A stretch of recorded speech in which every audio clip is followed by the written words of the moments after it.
ones, empaths, this is a subscriber's request. Are you struggling to find new love after the narcissist? But there's just a disclaimer I want to put out. Like, none of us should be looking for new love to heal us from the pain of the narcissist. You know, none of us should be looking for new love to heal us from the pain of the narcissist, because it's only going to end badly. You know, if you're going with someone new and you're not completely healed, you know, I don't believe any of us will be completely healed because we're victims of abuse. But you've got to understand, for my first point here, how, you've got to understand that you've gone through abuse, right? So naturally, it's gonna take time to heal. But going into my first point here, you have to take into an account how being with this person, this narcissist, it changes your entire outlook on relationships. Even if you're used to moving on quickly in the past, right? It's totally different with the narcissist. It's totally different. They've put you through intense abuse. They've put you through intense pain.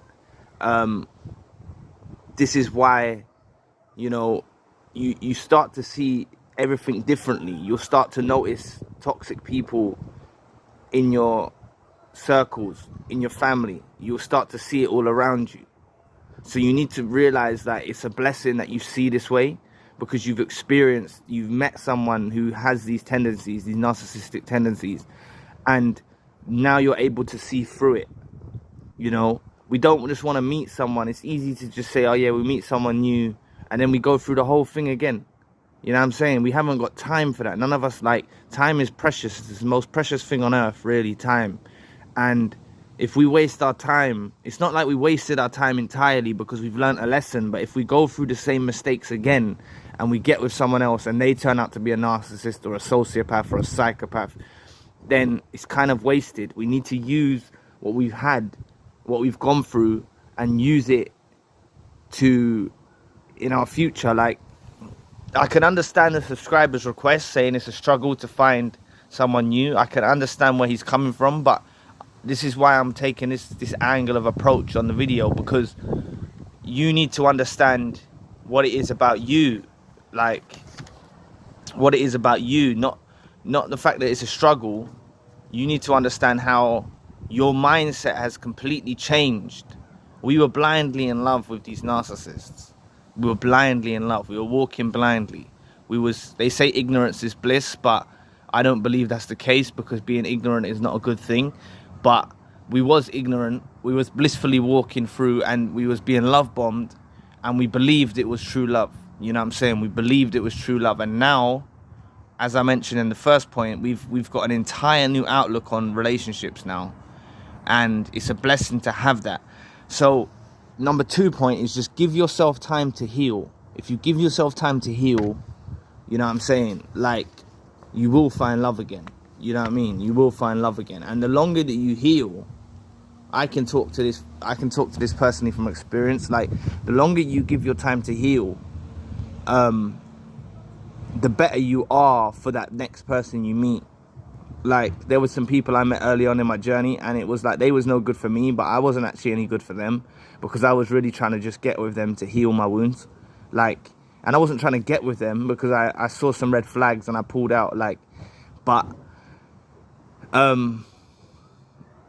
know what I'm saying? Like, it was no good for either of us, and I believe they were narcissistic as well.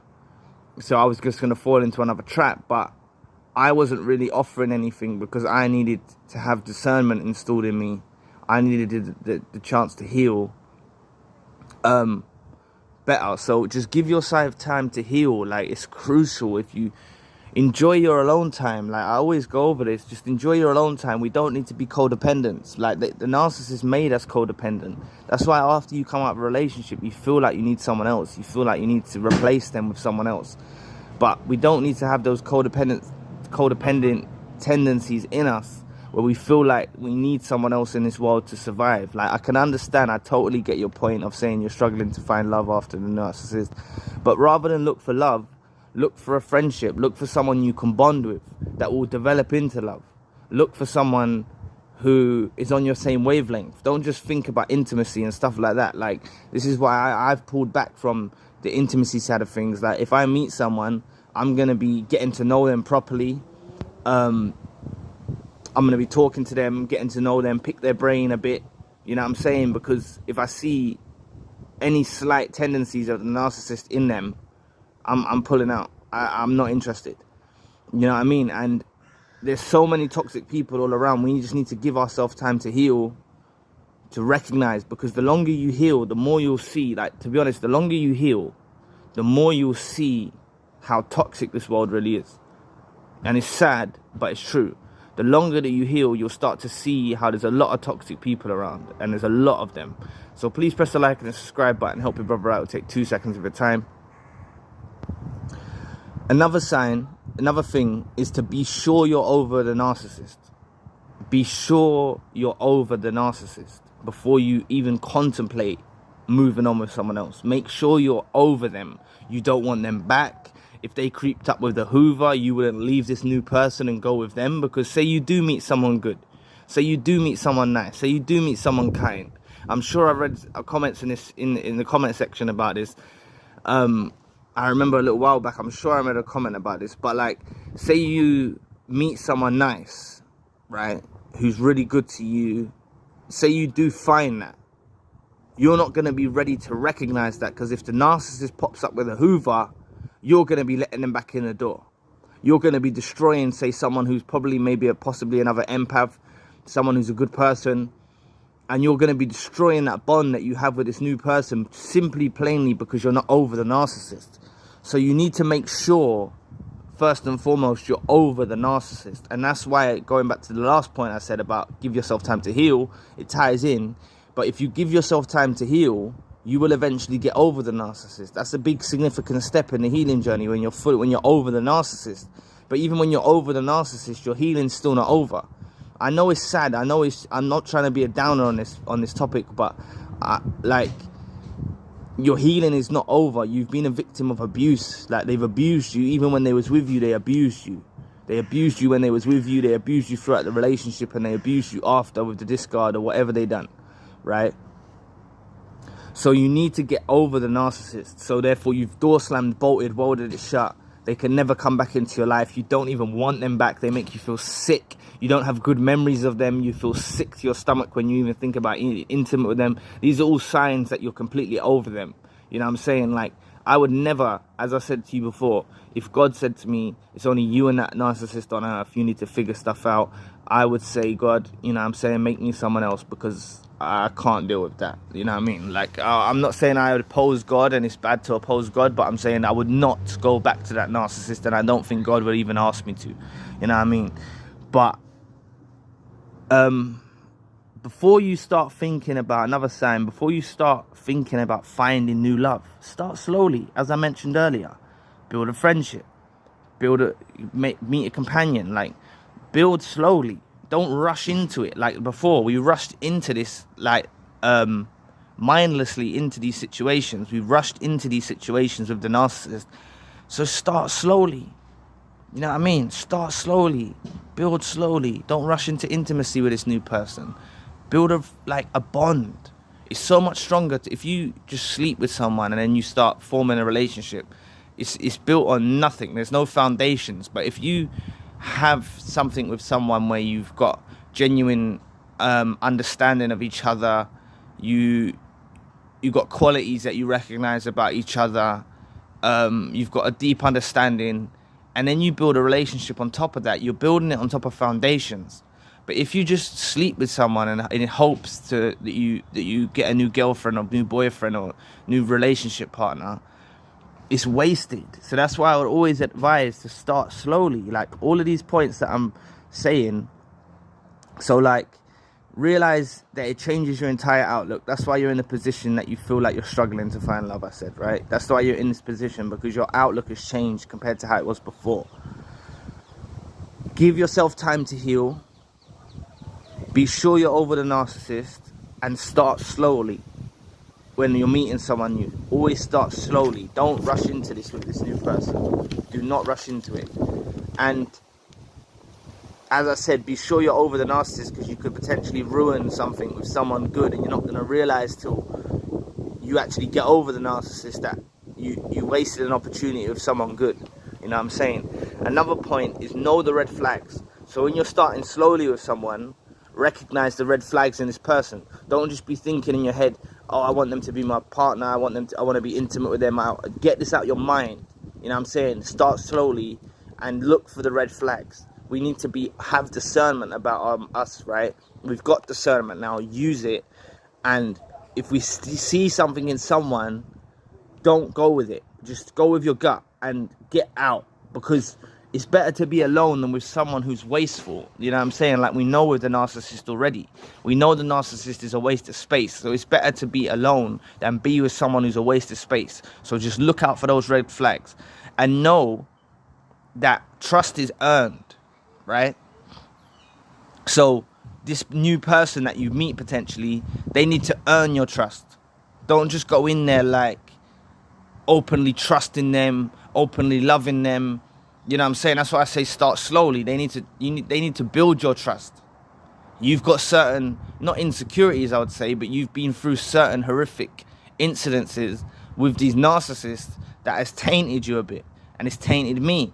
So therefore, I'm not just gonna openly trust anyone now. You know what I'm saying? That's just how it is. It's not insecurity about us. It's actually just being safe. Like, we can't openly trust random people if we don't know them yet, because you can get a few years down the line with them and the same thing happens with the narcissist like happened to us before. So that's why they need to earn our trust, right? And trust is a two-way street. So the same way they need to earn our trust, we need to earn their trust too. So it's a two-way street, right? And you need, if back to the other point, sorry, I'm chopping and changing on this, but with the red flags, if there's no reciprocation or reciprocity, get rid of it. You know what I'm saying? This relationship you're looking for, this new love that you're looking for, there needs to be reciprocity, there needs to be reciprocation. And the last point that I'll make, right, is don't settle. Raise the bar now. That's why I've taken my time to get into a new relationship, because I'm raising the bar. There's certain credentials that this new person needs to fulfill, and if this new person doesn't fulfill these credentials, then it's not going to happen. And I'm not saying it's a fantasy of these credentials, because that's why we need to know reality and fantasy, right? But we need to, it's not based on looks and all that, it's based on the person's conduct. That's what I'm looking for. The way the person conducts himself, the way the person is in their heart, the way the person, like, that's why I'm not settling for this trash no longer, because I settled for trash before, and I'm here like, you know what I mean? Someone else come and took the trash away, which I'm grateful for. A new supply come and took the trash away, which I'm so grateful for. But, you know, for a period of time I was in pain. So just don't settle. Look at this as an opportunity that you've got the options now. You know what I'm saying? You can meet someone, you can get a bit down the road with them, you see a red flag, you say no thank you, you go to someone else. You know what I'm saying? And you don't have to be so romantically involved with them to cut them off. You know what I'm saying? Because once you have soul ties and you've been intimate, it's harder to cut someone off. It becomes harder, it becomes a challenge. You like, especially if you're reliant upon sexual stimulation and this person's toxic as hell, and then you're just ready to settle for this because you're getting sexual stimulation or whatever you're gaining from the relationship, where you think you're gaining but you're not really gaining. They're draining you out. You know what I'm saying? They're draining you out of your energy sexually. Like, if you're with a narcissist, that's what they're doing. They're draining you. So just don't look to settle. So I'll just recap on the thing, right? You've got to understand, right? If you feel like you're struggling to find new love, right? You've got to understand it's not the fact you're struggling to find new love. It's the fact your entire outlook has changed, right? And I know before you might have felt like you're used to moving on quickly, but it's different with a narcissist. So your entire outlook has changed on relationships. That's the first thing, right? If you give yourself time to heal, you will find true love. You know what I'm saying?